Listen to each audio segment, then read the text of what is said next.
Une crêpe sur le bitume. Épisode final. Salut à tous. Voilà, c'est la dernière fois que je prends la parole suite à cet accident pour vous donner de mes nouvelles. Et c'est une très bonne nouvelle, c'est parce que ça va beaucoup mieux. C'est parce que la période dans laquelle on se trouve ressemble à une guérison, hein, voilà, tout simplement.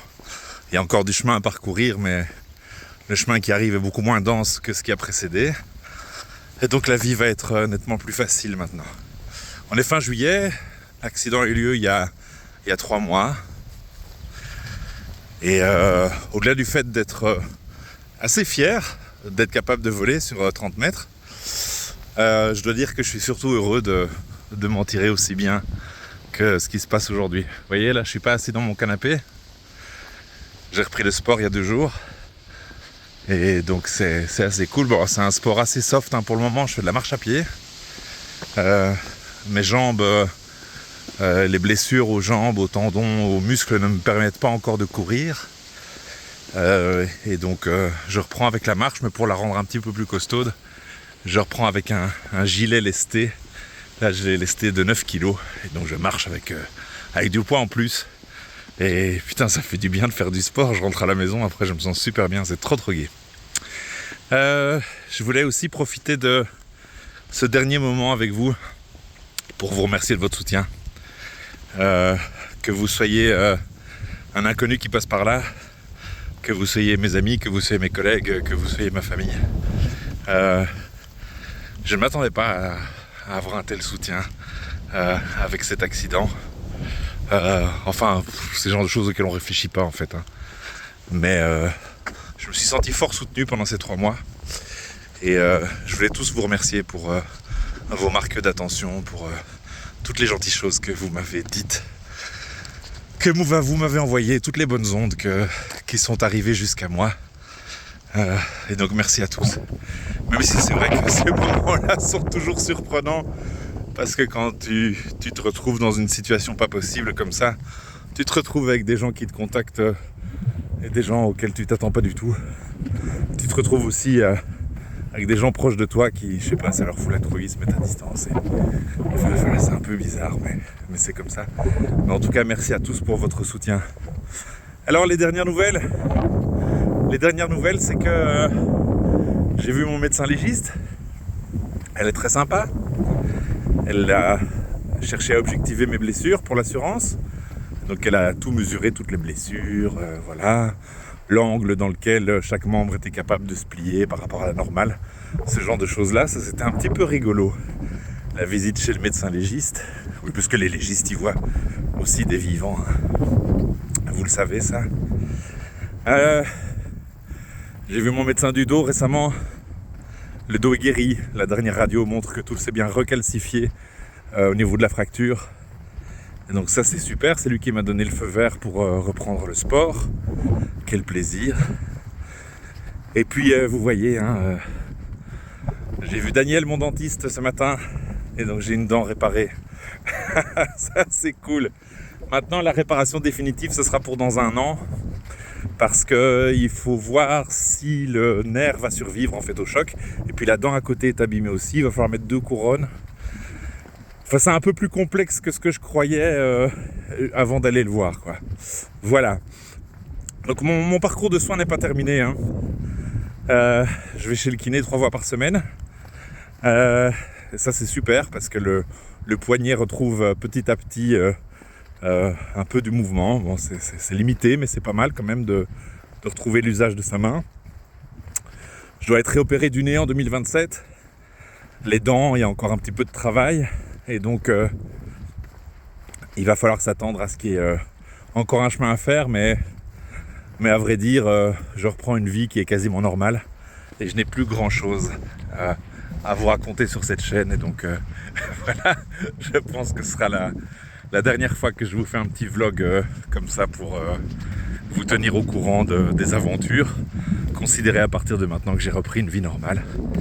Et donc ça c'est cool. Ouais, il y a toujours un peu les histoires des assurances aussi. Voilà, il a fallu 3 mois pour que je sois indemnisé de la valeur de ma moto. Ça m'a semblé long, 3 mois. Je me suis dit, imagine que c'était mon véhicule principal, putain.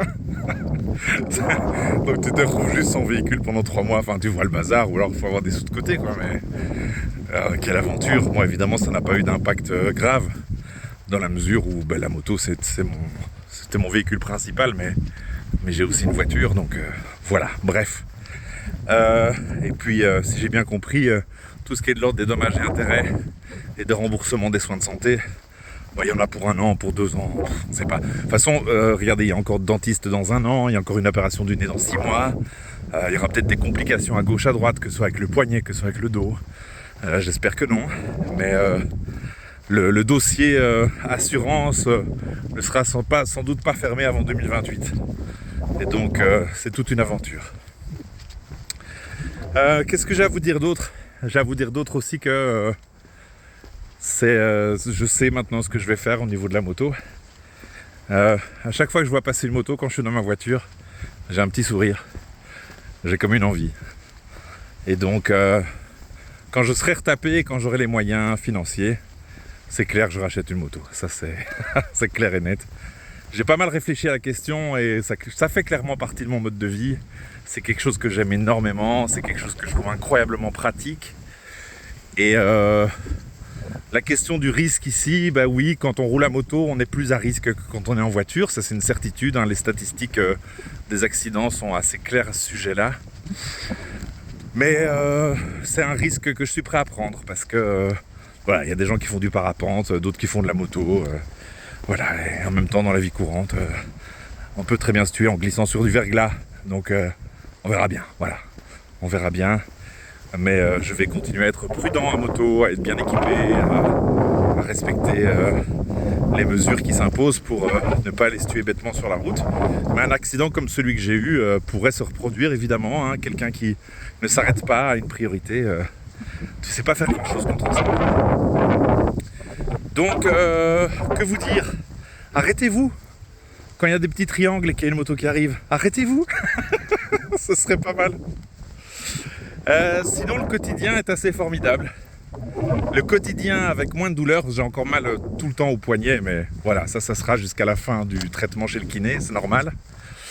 Mais le quotidien, quand tu as la sensation d'être passé à ça, quand tu arrives à l'hôpital dans une ambulance et que tu sais pas si tu vas survivre et qu'il faut attendre plusieurs heures pour qu'on puisse te dire que tu vas pas être tétraplégique et que tu vas pas mourir, et bien après être chez toi, être dans ton jardin avec un petit café, passer du temps avec ton amoureuse, avec tes enfants, avoir des amis, boire une bière, enfin bref, des choses toutes simples comme ça, ou un goût, un goût formidable.